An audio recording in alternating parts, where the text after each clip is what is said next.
안녕하세요. 이번 시간에는 모바일 IoT 플랫폼에 관련된 내용을 살펴보도록 하겠습니다. 이번 시간의 학습 목표는 모바일 플랫폼과 IoT 플랫폼에 대한 이해도를 높이는 것입니다. 모바일 플랫폼과 IoT 플랫폼에 대한 내용들을 좀 살펴볼 건데요. 우선 모바일 플랫폼을 살펴보겠습니다. 모바일 플랫폼에서 이제 지금 그림이 하나 있는데 보시면 이게 이제 예전에 초기에 이런 모바일 플랫폼 관련돼서 나왔던 이런 장비들입니다. 그래서 2000년도 전에 1990년대 가장 일반적인 모바일 플랫폼 장비가 삐삐였는데요. 삐삐를 거쳐서 PCS, 그 다음에 스마트폰, 그리고 현재 우리가 쓰고 있는 다양한 형태의 제품들이 이제 시장에 쭉 출시가 됐는데, 이 모바일 플랫폼 쪽을 보면은 2010년을 기점으로 이 주도권이 기존의 단말 제조사, 통신사 이런 데서 주도권이 소프트웨어 플랫폼을 중심으로 한 플랫폼 개발 회사로 주도권이 넘어오게 됐습니다. 특히 애플 아이폰이 이런 소프트웨어 플랫폼 주도에 가장 핵심적인 역할을 했고요. 2000년대 초반만 해도 단말 주도가 굉장히 강했습니다. 그래서 노키아나 모토로라 같은 전통적인 단말 제조사가 강력한 하드웨어 강점을 바탕으로 시장을 리딩하는 특성을 가졌지만, 중요한 건 어느 순간 이제 이게 주도권이 잃게 된 거죠. 통신사도 2000년도 중반에 이 굉장히 강한 힘을 발휘했습니다. 국내에서도 국내 통신 3사들이 네이트, 오즈, 이런 위피 기반의 어떤 플랫폼을 가지고 인프라를 강점으로 한 어떤 다양한 비즈니스의 핵심적인 역할을 했었는데, 이런 부분들이 거의 다 퇴색되고 지금은 이제 앱스토어 또는 플레이스토어 쪽에 있는 플레이스토어 쪽에 있는 그런 모바일 관련된 생태계에서 이 기존의 단말 제조사나 통신사들이 큰 힘을 쓰지 못하는 형태로 변경이 일어났습니다. 그래서 모바일 플랫폼 쪽을 보면은 통신망 관점에서 보면은 1세대 통신망, 2세대, 3세대, 4세대, CDMA, LTE 이런 다양한 통신망이 시장에 출시되는 것을 볼 수가 있고요. 여기에 무선 연계 시스템, FMC라고 불리죠. FMC, FMS로 불리는 이런 서비스들, 그 다음에 SBC 같은 서버 베이스 컴퓨팅, 일명 클라우드 컴퓨팅 환경이 구축이 됐고, 그 다음에 더블팬 이런 기술들은 와이어리스 프라이빗 에어리어 네트워크에서 무선 환경에서 개인들이 직접 망을 구축하는 서비스, 대표적인 게 이제 블루투스나 와이파이 같은 기능들이죠. 이런 것들이 연계되고, 여기에 애드옥 같은 메시 서비스를 가능하게 한 기술들, 그 다음에 광대역 데이터 통신이 가능한 UWB 이런 것들이 계속 나오게 됐습니다. OS 관점에서 보면은 초기에 전화기에서는 퀄컴에서 제공한 넥스 같은 이런 OS, 일본에서 개발한 트론 같은 이런 아주 작은 형태의 OS가 탑재됐다가 노키아가 만든 신비함처럼 어느 정도 성능이 되는 그런 제품으로 바꾸고, 그러면서 자연스럽게 리눅스가 이제 안드로이드죠. 안드로이드가 리눅스 베이스로 돼 있으니까 안드로이드 같은 스마트폰, 그 다음에 MS의 윈도우 모바일, 그 다음에 애플의 맥OS를 기반으로 한 iOS 같은 그런 새로운 형태의 제품들이 스마트폰에 보급되기 시작했습니다. 그래서 기존에는 스마트폰이라고 하는 컨셉이 있기 전에는 전화는 단순히 전화만 됐다라는 컨셉이었다면, 지금은 멀티태스킹이 강화된 초소형 컴퓨터 컨셉으로 바뀌게 됐고요. 여기에 3S 개념이 도입돼서 휴대폰, PC, 서버가 하나의 몸체처럼 움직이게 된 거죠. 그래서 이제 이런 모바일 플랫폼이 단순히 기기 중심에서 통신사 주도, 그 다음에 현재는 소프트웨어 플랫폼 주도 형태로 바뀌게 됐습니다. 예전에 모바일 플랫폼의 핵심 중에 이제 노키아라는 회사가 있었는데, 한때 시장 점유율이 67%가 넘었습니다. 그래서 다양한 형태의 제품들, 특히 하드웨어의 특색을 같은 제품들, UI, UX의 혁신을 일궜다는 평가를 받았지만, 이런 평가들이 이제 서서히 좀 퇴색이 되고요. 한때 이런 모바일 시장에 가장 많은 투자와 성공을 했던 회사가 MS인데요. 윈도우 모바일에서 윈도우 PC 환경을 스마트폰에 그대로 옮기겠다. 그래서 PDA 관련된 솔루션들, 그 다음에 내비게이션과 관련된 다양한 솔루션들, 그리고 이런 거를 이제 스마트폰하고 연계를 시키려고 했으나 2009년, 10년쯤에 이제 국내에서 옴니아 사태가 발생하면서 사실은 삼성에서 이 모바일 관련된 플랫폼 개발을 중단했습니다. 그러면서 자연스럽게 MS가 이제 노키아라는 회사를 인수해서 자체적인 이 스마트폰 시장 진입을 노렸으나 사실 쉽지 않았죠. 그래서 이러한 플랫폼 도전이 있었으나 사실은 이런 기존의 2000년도 초반까지 이런 통신사 단말 제조하는 거하고 전혀 상관없는 PC 제조사인 애플이 들어와서 2007년도에 iOS가 탑재된 스마트폰 아이폰 3GS를 출시했고 2008년도 11월 달에 앱스토어 컨셉을 출시하고 2009년부터 본격적으로 앵그리버드 게임과 함께 이 모바일 생태계를 끌고 나가고 있습니다. 그래서 애플이 기존 제조사하고 다른 가장 큰 차이점은 기존 제조사는 다수의 하드웨어, 다양한 모양새를 갖는 하드웨어를 아주 풍성하게 라인업을 갖춰서 시장에 공급하는 하드웨어 다양성을 접근했다면 애플은 딱 모델이 딱 정해져 있었죠. 하얀 거, 검은 거. 그 다음에 플래시 메모리가 얼마. 나머지 사양이 똑같은 거죠. 메모리나 CPU나 화면 사이즈가 동일한데 그런 가장 최소한의 제약 조건을 해서 단말을 하나로 통일시켰습니다. 대신에 똑같은 하드웨어 안에 수백만 개의 다른 앱을 제공하고 여기에서 서비스 가치가 창출될 수 있도록 생태계를 만든 게 애플이 모바일 플랫폼 시장에 성공한 가장 큰 이유가 될 것 같습니다. 모바일 플랫폼에서 애플이 이런 iOS를 내세워서 성공 사례를 이끌어 나가자 2007년도에 이제 구글이 안드로이드라는 회사를 인수해서 안드로이드 플랫폼을 개발하게 됐습니다. 그래서 구글이 이제 이런 소프트웨어 개발 중심으로 애플과 구글의 가장 큰 차이점은 소프트웨어가 핵심이긴 하지만 애플은 하드웨어부터 소프트웨어 플랫폼까지 애플이라는 한 회사가 독점적으로 다 개발을 하고요. 구글은 소프트웨어는 구글이 개발하지만 하드웨어는 삼성, LG, HTC 같은 다양한 제조사와 협업하는 형태로 그림을 끌고 나가고 있습니다.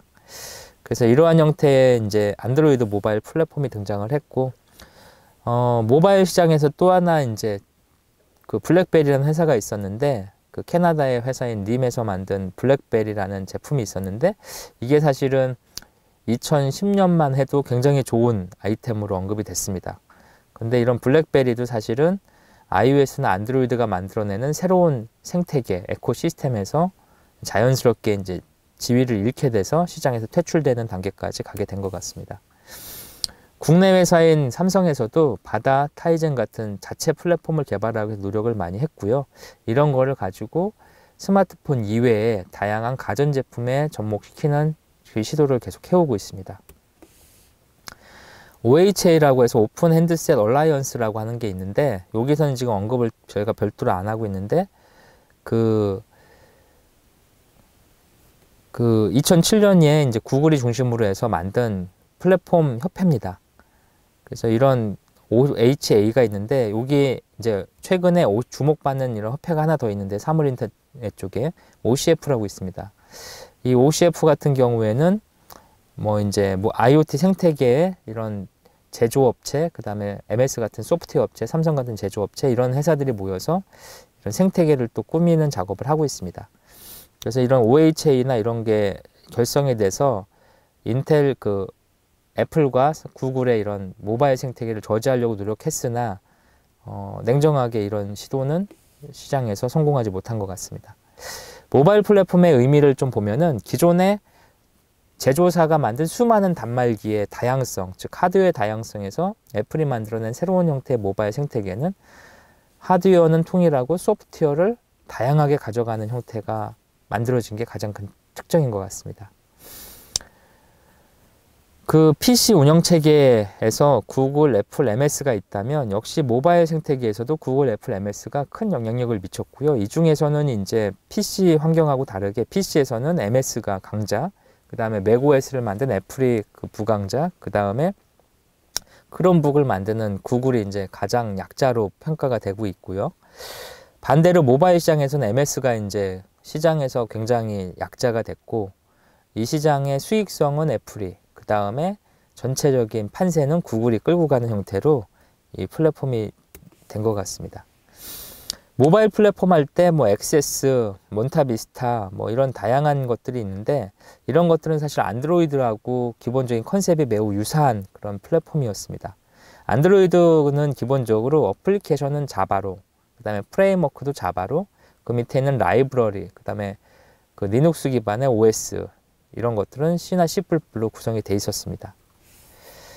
모바일 플랫폼 개발 환경은 기본적으로 통합 개발 환경에서 프로그램을 개발을 하고요. 시뮬레이터에서 가상의 테스트를 진행을 하고 실제 리얼 디바이스에 이 개발된 거를 옮겨서 디버깅을 해서 계속 반복하면서 개발하는 형태로 진행이 됩니다.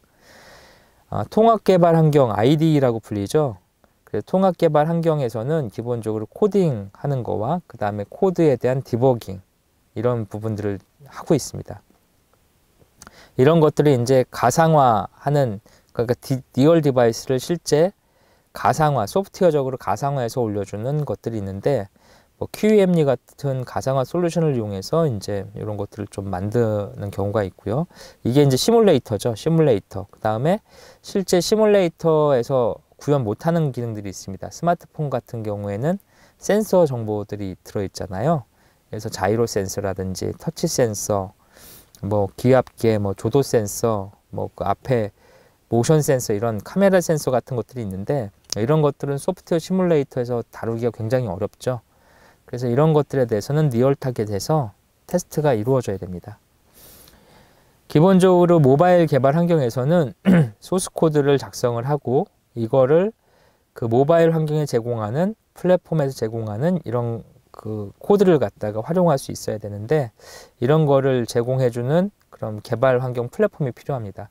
현재 모바일 플랫폼 환경은 뭐 사실 이미 재편됐죠. 두 가지로. 하나는 구글이 만든 안드로이드 플랫폼, 또 하나는 애플의 iOS 플랫폼으로 재편이 됐고요. 구글 안드로이드 같은 경우에는 기본적으로 자바 언어로 프로그램을 작성을 하고, 구글이 개발한 그 안드로이드 스튜디오, 그 다음에 오픈소스 소프트웨어인 이클립스 환경에서 개발을 진행합니다. 반대로 애플이 만든 iOS 개발 환경은 애플이 독자적으로 만든 개발 환경인 엑스코드 환경에서 애플이 또 독자적으로 개발한 스위프트라는 프로그램 언어 또는 오브젝트 C라는 프로그램 언어를 활용해서 개발할 수 있도록 지원하고 있습니다. 모바일 플랫폼 얘기할 때 항상 따라 나오는 이야기가 하나 더 있는데요. 바로 하이브리드 앱 기술입니다. 이 하이브리드 앱이라고 하는 거는 뭐냐면, 기본적으로 이 코드에다가 그 자바스크립트 코드와 네이티브 코드를 섞어서 네이티브의 성능과 그 웹의 호환성을 같이 묶어서 제공하는 게 바로 하이브리드의 핵심입니다. 그래서 하이브리드 앱이라는 기술이 등장을 했는데, 네이티브는 이런 거죠. iOS나 안드로이드로 직접 개발하면 네이티브가 되죠. 네이티브는 모든 측면에서 가장 좋습니다. 성능도 빠르고 뭐 기능 구현도 많이 있지만 단점이 있죠. 무슨 단점이 있냐면, 바로 개발이 어렵고, iOS로 개발된 거를 안드로이드에서 곧바로 실행시키기도 어렵고, 뭐 전면 재개발을 해야 되겠죠. 플랫폼에 맞춰서. 그 다음에 뭐 이런 어떤 배포나 이런 이슈도 많이 있습니다. 예를 들어서 iOS 같은 경우에 앱스토어에서 심사라는 걸 하게 되는데, 뭐 긴급하게 패치해서 올렸지만 애플에서 심사를 늦게 지원해 준다거나 승인을 안 해줄 경우 실시간 대응이 굉장히 어려운 측면이 있습니다. 그래서 이런 게 네이티브의 단점이죠. 반대로 웹은 이런 겁니다. 그냥 웹브라우저를 통해서 서비스를 제공하는 거죠. 홈페이지를 통해서 서비스 제공하기 때문에 웹브라우저로 홈페이지를 접속할 수 있는 어떤 단말이든지 간에 서비스를 동일하게 제공할 수가 있게 되는 게 장점이고요. 반대로 단점은, 이게 스마트폰이라고 하는 게 화면도 작고 사용성도 제한이 많은데, 여기에서 웹페이지를 직접 띄워주는 거는 사용자 측면의 UI, UX에서 굉장히 좋지 않습니다. 따라서 최적화가 힘들기 때문에 사용자 입장에선 서비스의 만족도가 떨어지겠죠. 그래서 이런 웹의 호환성, 대신에 웹은 이게 홈페이지의 기능 하나만 바꿔도 곧바로 붙은 모든 단말기에 영향을 주기 때문에 배포가 굉장히 용이한 특성을 갖고 있습니다. 그래서 웹의 HTML, 자바스크립트, CSS에다가 바이너리 코드를 합치는 중간자 역할을 웹킷이라고 하는 오픈소스를 활용해서 하자. 이게 바로 하이브리드의 핵심입니다. 웹킷은 참고로 애플에서 개발해서 오픈소스로 공개한 이런 그 엔진이고요. 이 웹킷 기반의 하이브리드 엔진을 가지고 하이브리드 앱을 많이 개발하고 있습니다. 비즈니스 관점에서 하이브리드 앱은 다양한 스마트폰, 그 다음에 관리의 어려움, 개발자 구하기가 힘듦, 그 다음에 소스코드 하나로 다양한 플랫폼에서 작동하는 게 필요한데 이런 거를 보완하는 측면에서 필요하고요. 플랫폼 관점에서 하이브리드 앱은 스마트폰 플랫폼이 굉장히 폐쇄적이기 때문에 이런 거를 좀 더 외부를 유연하게 피해가는 그런 측면에서 필요성이 제기되고 있습니다. 개발자 관점에서 하이브리드 앱은 스마트폰의 종류나 운영체계를 웹 기술로 극복하게 해주는 특성을 갖고 있고요. 상대적으로 네이티브 개발에 비해서 HTML, CSS, 자바스크립트가 쉽기 때문에 기술 변화 속도에 대응하기가 유연하죠. 다른 말로 개발자 구하기도 쉽고 유지 보수하기도 용이한 측면을 갖고 있습니다. 하이브리드 앱의 기본 컨셉은 지금 보시는 것처럼 앱 개발자가 개발할 부분과 플랫폼이 제공해주는 부분을 분리시켜서 최소한의 시간과 비용을 투입해서 최대 효과를 얻고자 하는 게 바로 하이브리드 앱의 핵심입니다. 이 하이브리드 앱에서 자바스크립트 API가 제공되는데 이 자바스크립트 API가 컨트롤하는 거죠. 이걸 바탕으로 HTML, CSS를 섞어서 웹 프로그램을 개발을 해주면 이게 네이티브처럼 작동하게 만들어주겠다. 이게 바로 하이브리드 앱의 특징입니다. 그래서 개발자는 하이브리드 앱 플랫폼이 제공하는 자바스크립트 API를 활용해서 웹킷을 제어해서 다양한 플랫폼에서 작동할 수 있게 개발할 수 있다. 이런 특징이 바로 하이브리드 플랫폼이고요. UI 관련된 거는 자바스크립트 중에서도 특히 jQuery, 센차 터치, jQuery 모바일 이런 걸 활용해서 쓸 수 있게 하는 게 특징입니다. 모바일 플랫폼 하이브리드 쪽에 가장 유명한 게 이제 폰갭이었는데요. 폰갭 같은 경우 앱을 개발하고 패키징해서 배포하는 이런 시스템들이 있고 이런 것들이 이제 폰갭 그 JS 스크립트를 통해서 이루어졌습니다. IoT 플랫폼 얘기를 해보겠습니다. IoT는 기본적으로 가상과 현실 세계를 구분했는데 IoT를 웹, 모바일, 사물 인터넷 관점에서 봤을 때 웹이라고 하는 거는 인터넷, 즉 가상의 영역에서 어떤 서비스를 만드는 거라서 기존 산업의 이해관계자들한테 큰 이슈를 제기하지 않았습니다. 서로 좋은 거죠. 영역 침범을 안 하니까. 모바일 같은 경우에는 O2O, 핀테크라는 용어와 함께 기존 생태계에 모바일이 영향을 주기 시작했죠. 그래서 예를 들어서 모바일 생태계에서 그 배달의 민족 같은 경우에는 생각해 보시면 그 기존의 그 짜장면이나 음식 배달해 먹던 그런 생태계에 아주 큰 영향력을 줬죠. 기존에 배달 음식 하기 위해서 전단지를 만든다거나 신문을 만든다거나 이런 게 있었는데 지금 배달의 민족은 그런 걸 다 건너뛰게 만들어준 거죠. 결론적으로 모바일이 득세했더니 기존 생태계에 영향을 일정 부분 주기 시작하는 거죠. IoT 디바이스는 예를 들어 스마트 팩토리 같은 걸 한번 생각해 보시면 스마트 팩토리는 공장을 자동화시키는 거거든요. 기존 공장을 자동화시키면 기존 생태계가 곧바로 파괴됩니다. 이게 무슨 말이냐면 기존 공장에서 일하던 사람들, 기존 공장 시스템하고 연계되어 있는 외부 회사들이 새로운 시스템 도입과 동시에 퇴출당하는 거죠. 예를 들어서 IoT 디바이스 중에 대표적인 커넥티드 카도 한번 생각해 보시면 무인운전 자동차가 시장에 출시된다면 기존 생태계에서 운전을 업으로 했던 사람들에 아주 큰 영향을 미치게 됩니다.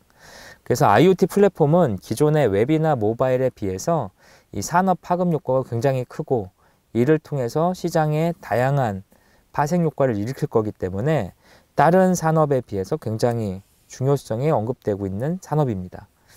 IoT 제품 기존에 보면은 예를 들어서 필립스에서 만든 휴라는 전구가 있는데요. 이 전구는 그 초기 가격이 거의 30만 원에 육박했습니다. 근데 이런 전구는 사실 우리가 대형 마트 같은 데 가서 전구를 하나 사죠. 그런데 사갖고 쓰는데 이게 대부분 메이드 인 차이나죠. 그래서 저부가 가치 제품이기 때문에 중국에다 독식하는 상품을 알았는데 필립스 같은 회사가 여기다가 모바일과 결합시킨 새로운 형태의 앱세서리라는 제품을 필립스 휴라는 이름으로 출시하면서 아주 고가의 가격으로 애플 앱스토어 같은 앱스토어 오프라인 마켓 같은 새로운 형태의 시장에서 제품을 팔고 여기에서 가치를 창출하는 모습이 연출되고 있습니다. 그래서 IoT라고 하는 관점이 단순히 신기술만 하는 게 아니라 기존 제조업과 서비스에다가 소프트웨어하고 하드웨어 기술을 접목시켜서 새로운 부가가치를 끌어올릴 수 있는 차세 산업으로 많이 언급이 되고 있는 측면이 있습니다. 저희가 개발한 제품을 좀 몇 개 예를 들어드리면 저희도 이제 조명 제품에다가 토스터라고 하는 IoT 플랫폼을 붙여서 누미스마트라는 제품을 만든 경우도 있고요. 전기 콘센트에다가 역시 IoT 플랫폼을 접목시켜서 스마트 스위치를 만든 경험도 갖고 있습니다. IoT 산업은 시장의 파급 효과와 그 다음에 이런 그 생태계의 큰 변화로 인해서 다양한 이해 당사자들이 이 시장에서 고민을 하고 있습니다. 그래서 하드웨어, 네트워크, 플랫폼, 서비스 개발 회사들이 이쪽에 관심을 표명하고 있고요. 다양한 투자와 연구 개발이 현재 진행되고 있습니다. IoT의 특징은 이 글로벌 대기업이 주도하는 부분과 중소기업, 그 다음에 스타트업이 주도하는 부분을 이렇게 나눠줘서 전 산업의 다양한 형태의 제품으로 들어갈 수 있기 때문에 대기업, 중소, 중견기업, 그 다음에 스타트업들이 서로 상호 시너지를 낼 수도 있고 서로 영역이 겹치지 않는 데서 새로운 형태의 기회를 발굴할 수 있는 블루오션으로 많이 언급이 돼서 2014년 이후로 미래부에서 아주 많은 지원을 했었고요. 현재도 4차 산업혁명위원회라는 걸 통해서 이런 쪽에 대한 지원 기조가 계속 유지되고 있습니다.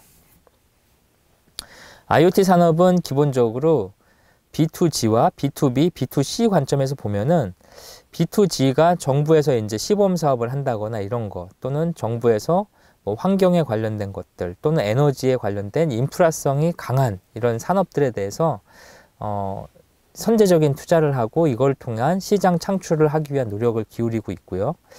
B2B의 관점에서는 뭐 당장 그 효율을 높일 수 있는 스마트 팩토리라든지 그 다음에 그 농작물을 재배하는 뭐 농업이라든지 도시농업이라든지 뭐 IoT를 접목한 농업이라든지 그 다음에 필립스 휴와 같은 새로운 형태의 제품들 서비스와가 결합된 새로운 형태의 제품들을 만들어내는데 많은 역할을 하고 있습니다.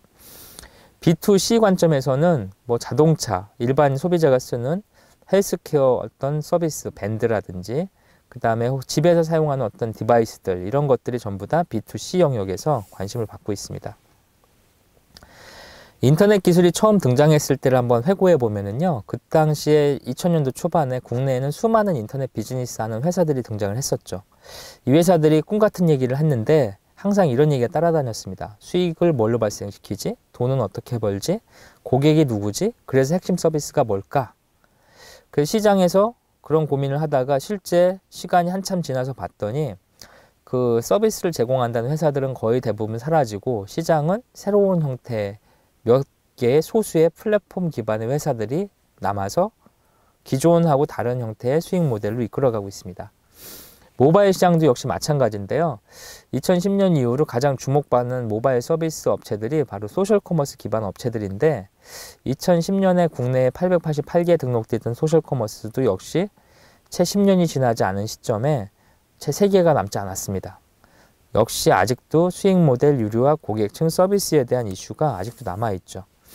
모바일 기술도 2010년도에 아주 핫한 기술로 떠올랐는데 2010년도와 현재 모바일 시장의 수익 구조는 많은 변화가 있었습니다.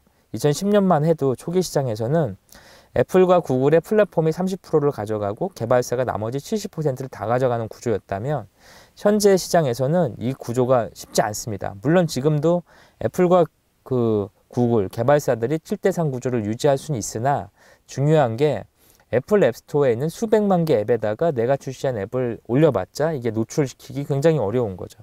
그러다 보니까 자연스럽게 이런 거를 중간에 해줄 수 있는 플랫폼 또는 퍼블리셔 같은 데가 생기고 이런 데에 일종의 유통 마진이 생기기 시작한 거죠. 애플, 구글이 가져가는 30% 마진은 동일하지만 카카오 같은 플랫폼 제공자, 그 다음에 이런 플랫폼 제공자에서 마케팅이나 제품 개발 또는 유통을 시킬 수 있는 전담 퍼블리셔들이 등장하면서 개발사가 가져갈 수 있는 마진율이 급격히 떨어지고 있는 게 현재 모바일 시장의 특징입니다. IoT 시장도 역시 똑같은 뭐 장밋빛 미래만 있는 게 아니라 수익 모델 유료화 고객층 서비스에 대해서 심각한 고민을 현재 하고 있는 중이고요. 이런 부분에 있어서 어떻게 소비자한테 더 많은 가치를 줄 수 있는지에 대한 노력이 많이 필요한 것 같습니다. 예를 들어서 나이키 퓨얼밴드 같이 손목에 차는 어떤 헬스케어 제품들도 이게 사실 가장 쉽게 사는 방법, 가장 싸게 사는 방법이 뭐 중고나라 같은 데 가서 검색해 보면 소비자들이 사서 뭐 곧바로 파는 사람들이 굉장히 많습니다. 이게 만족도가 굉장히 낮은 거죠. 왜냐하면 똑같은 제품을 써도 시간이 지났더니 뭐 오늘 뭐 한 달 전이나 1년 전이나 똑같더라. 여기에 내가 돈을 지불하는 게 아깝다. 본전 생각난다. 그래서 사실 고객들이 생각하는 것처럼 이런 최신 기술 또는 IoT나 웨어러블 제품들에 많은 투자를 잘 안 하고 있습니다. 이런 연유로 인해서 한때 주목받던 웨어러블 업체인 조번, 그 다음에 핏빛 같은 회사들이 회사가 없어지거나 또는 회사 재무 상태가 급격히 안 좋아지는 그런 상황들이 현재 연출되고 있습니다. IoT 생태계는 기본적으로 소비자들하고 개발사 사이에 그 가치 증대할 수 있는 어떤 안전장치가 좀 많이 필요한 것 같습니다. 이 가치라고 하는 게 어떻게 재느냐에 따라서 많은 시장의 차이가 있을 거로 생각이 되고요. 현재 IoT 플랫폼에서 뭐 시스코의 포구 컴퓨팅, 뭐 오라클의 IoT, 그 다음에 국내 연구소에서 만든 캐티의 모비우스 뭐 등등등 해서 삼성의 스마트싱에서 다양한 형태의 제품들이 시장에 나오고 있습니다. IFTTT라는 제품이 있는데요. 이 제품은 좀 특별한 게 스타트업인데요. 만약에 뭐 하면 뭐 하겠다라고 해서 아주 직관적으로 기존에 나와 있는 다양한 형태의 오픈 API로 제공되는 서비스들을 매시업 형태로 엮어주는 IoT 서비스입니다. 그래서 만약에 그 사진을 찍으면 새로운 사진이 있으면 드롭박스에 업데이트를 하게 해라 라고 IFTTT에다 세팅을 해주면 그 계정에 맞춰서 그 이벤트를 실행해주는 그런 역할을 하고 있습니다. 그래서 이런 중개형 모델도 있고 저희도 지금 IoT 플랫폼을 개발한 게 있는데 뭐 디바이스 그 다음에 이런 IoT 플랫폼하고 연결시키는 이런 기능들로 해서 제품들을 개발한 경험을 갖고 있습니다. IoT 플랫폼은 국제 표준화도 활발하게 진행되고 있습니다. 그래서 웹 오브 띵이라고 해서 WOT라고 하는 표준화가 현재 진행이 되고 있고요. 이런 부분에 보면 3월 웹 브로커 구조 같은 이런 구체적인 것들이 나오고 있습니다. IoT의 기본 컨셉은 센서를 가지고 정보를 취합한 다음에 이거를 그 클라우드에다 올려서 데이터를 쌓고 여기가 빅데이터죠. 그리고 이런 빅데이터를 개인화된 서비스를 내려보내는 게 필요한 거죠. 그래서 IoT는 ICBM으로도 언급되고 있습니다. 단순히 사물 인터넷이 인터넷에 연결된 거가 아니라 IoT를 어떻게 풀었으냐면 ICBM이라고 풀었었는데요. I는 IoT, C는 클라우드, B는 빅데이터, M은 모바일입니다. 다른 말로 정리하자면 센서를 통해서 다양한 정보를 취득해서 클라우드에다 저장을 하고 저장된 데이터를 빅데이터 분석을 통해서 모바일에 개인화된 서비스를 내려보내자. 이런 컨셉이 이제 IoT의 컨셉이라고 보시면 되고요. IoT 핵심 중에 하나가 이제 센싱이거든요. 센싱은 인감의 오감에 해당되는 다양한 아날로그 정보를 받아들이는 거죠. 그래서 온도, 습도, 조도 뭐 등등등 다양한 센서 정보를 받아들여서 이거를 유무선 네트워크를 통해서 클라우드에다 올리는 네트워크가 필요하죠. 이 네트워크에 뭐 블루투스, 와이파이, 뭐 지그비 뭐 등등등 수많은 기술들이 들어가고 여기에 뭐 이더넷 기술을 통한 초고속 인터넷, 그 다음에 LTE 같은 무선 인터넷 이런 것들도 다 들어가겠죠. 이런 거를 다 취합해서 클라우드에다 데이터를 쌓은 다음에 이거를 갖다가 분석하는 서비스, 빅데이터 분석 이런 것들을 해서 뭐 가장 요즘에 핫한 게 이제 AI 분석이라고 하는 기법들이죠. 그래서 머신러닝을 활용한 어떤 기법, 뭐 텐서플로우를 이용한 어떤 서비스 개발 이런 걸 통해서 개인에 맞는 어떤 서비스에 맞는 걸 최적화시켜서 아래로 내려보내는 서비스 이런 것들이 다 그 IoT 플랫폼이 지향하는 부분입니다. 그래서 이번 시간에는 좀 빠르게 모바일 플랫폼과 IoT 플랫폼에 대한 전반적인 개요 그리고 여기서 사용되는 주요 용어들에 대해서 좀 살펴봤습니다. 이번 시간 수고 많이 하셨습니다.